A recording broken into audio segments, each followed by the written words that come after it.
everybody, it's Jenny from the Missouri Star Quilt Company, and I've got a really fun idea for you today. A while ago, we shot a tutorial called Cornered Drunkard's Path. The Drunkard's Path is a really fun block that's made with a quarter circle in it. And of course, we do it the easy way. But as our sewing team was working on it, I said, what happens if we put a corner on here? And then one of them said, what happens if we put a corner on the opposite side or a half square triangle?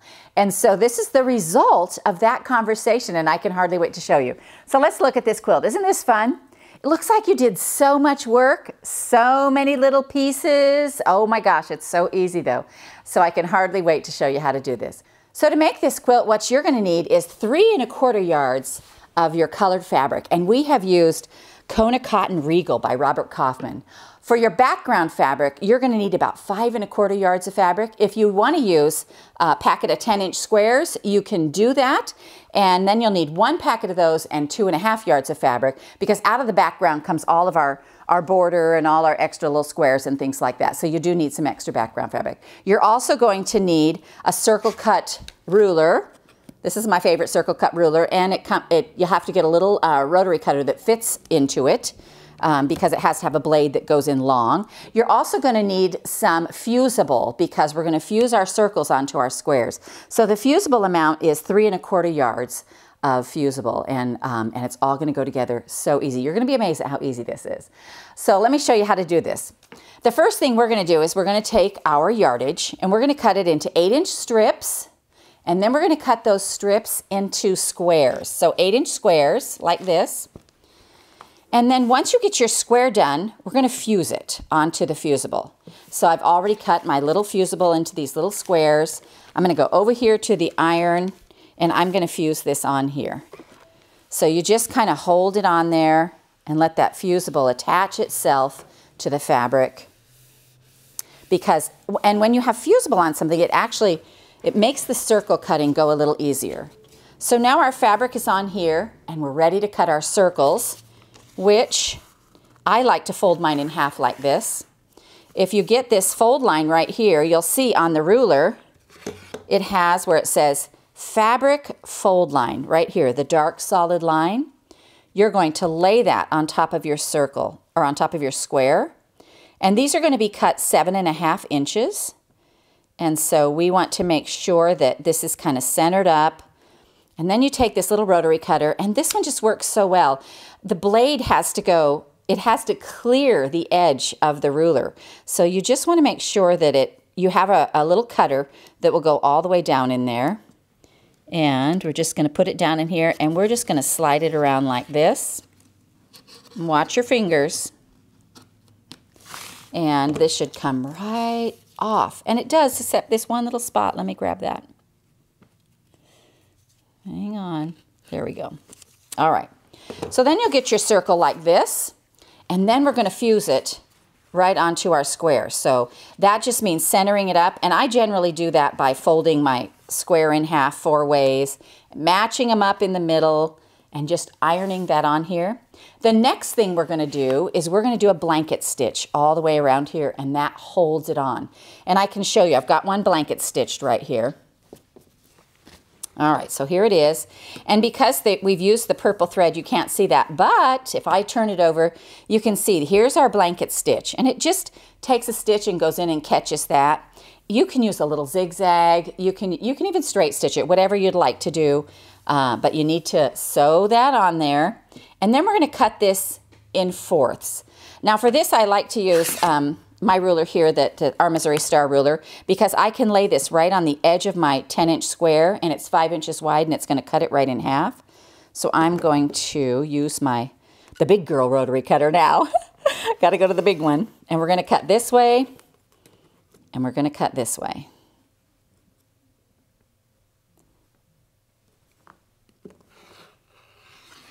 All right. So now when we did the Cornered Drunkard's Path, we put our squares on here, but we got wondering what would happen if we put our squares on here. So when you cut yours in 4th, you get 4 pieces like this, and we tried something different. We decided we were going to make some half square triangles and see what they looked like attached to the sides of our square. The little square we're going for is this right here. You can hardly believe that's the same thing, but wait till you see. All right, so now we have, here's our quarter. We're going to be making some half square triangles to put on the sides. So what we're going to do is out of our colored yardage and our background yardage, we're going to cut 3-inch strips and subcut those into 3-inch squares. And we're going to layer them. And we're going to sew 1/4 inch on either side of this square. So let's go to the sewing machine and do that. And we're just going to set our presser foot on here. And we're going to go 1/4 inch from either side. There we go. I've drawn the line on this, so it's easier for you to see. And you can iron it if you want. It's really your preference. But basically, when you draw the line, you get to sew 1/4 inch on either side of that line. And then when we cut this apart, it's going to make 2. So I'm going to lay my ruler right on the line, cut this right apart, and it's going to make 2 of those. So now we're going to iron those back. And I'm going to put my dark fabric on the top, set my seam, and then just roll it back. Whenever you're doing a 2-color quilt, and I happen to love 2-color quilts, I just love the simplicity of them. But when you're doing a 2-color quilt, you just want to make sure that you try to keep your darker fabric to the darker side. All right, now we need to square these up. These have to be 2.5 inches. So we went here. So this ruler is kind of fun because any of the half marks are marked in red, and it just makes you really be able to see that. So basically you can see here, we hardly even needed to trim that up. I mean, it's just so close to 2.5. And it just makes things come out a little sharper and a little nicer if you trim it up. All right, let's go ahead and do this one. This one actually looks a little bit more wonky. Not sure why. We never quite know why that happens, does it? You're like, wait, I did the same seam. All right, we're going to turn this and let me cut the other side. You keep this black line right down the center, and then we're just going to trim this off here. There we go. All right, now we have 2 good little squares. Now what we're going to do is we're going to attach these to either side of our quarter, the quarter of our circle, and we're going to make sure that the white goes on the white side and the purple goes on the opposite.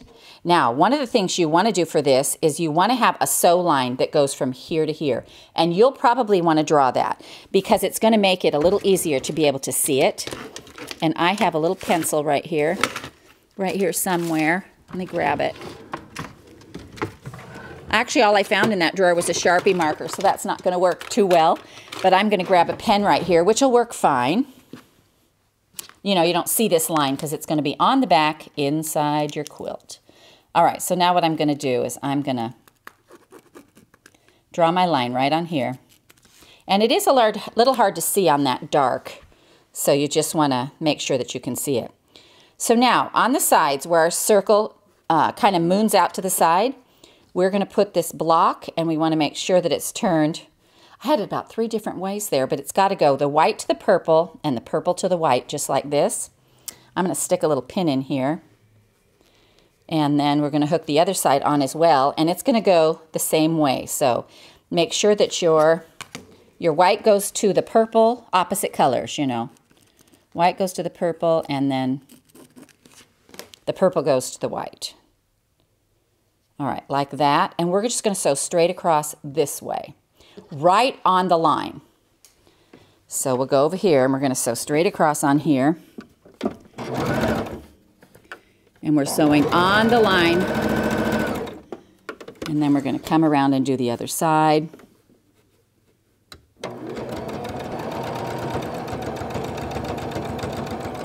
All right.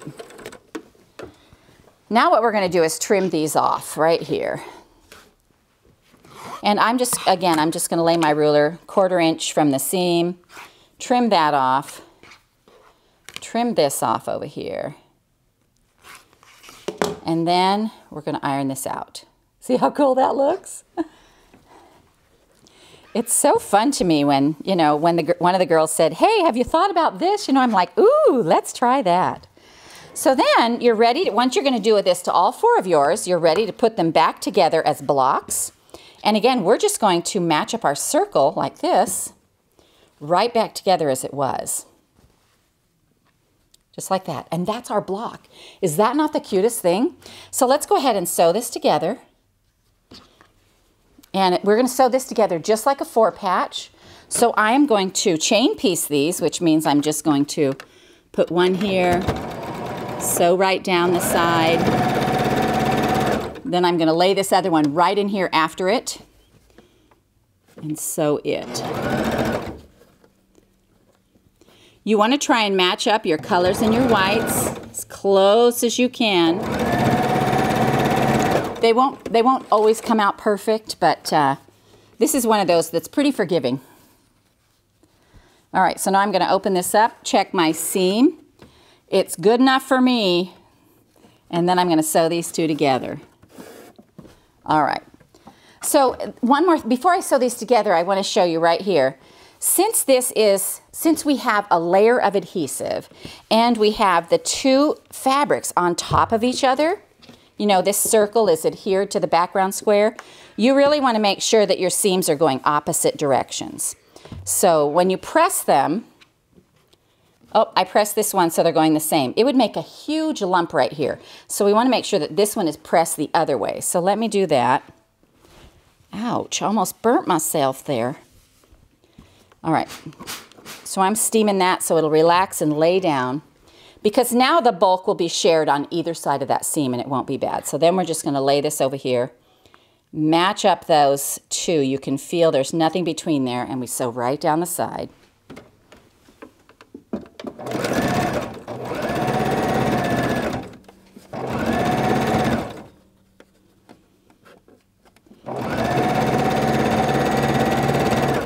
Alrighty, now we can press this open, and again I'm going to relax this, roll it back, and then we get to take a look at what we got. Alrighty, so this is our block. How fun is this? And then when it goes together, I have a little stack of them right here that I've made.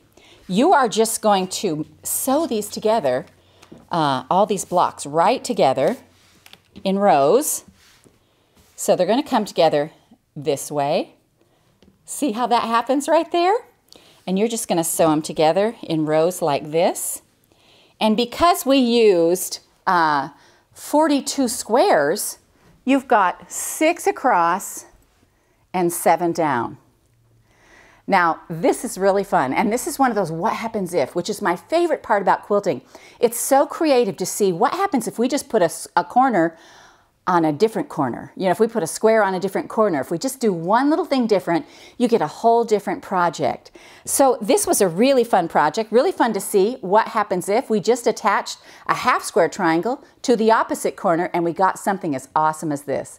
So we hope you enjoy this tutorial on the Sweet Blend quilt from the Missouri Star Quilt Company.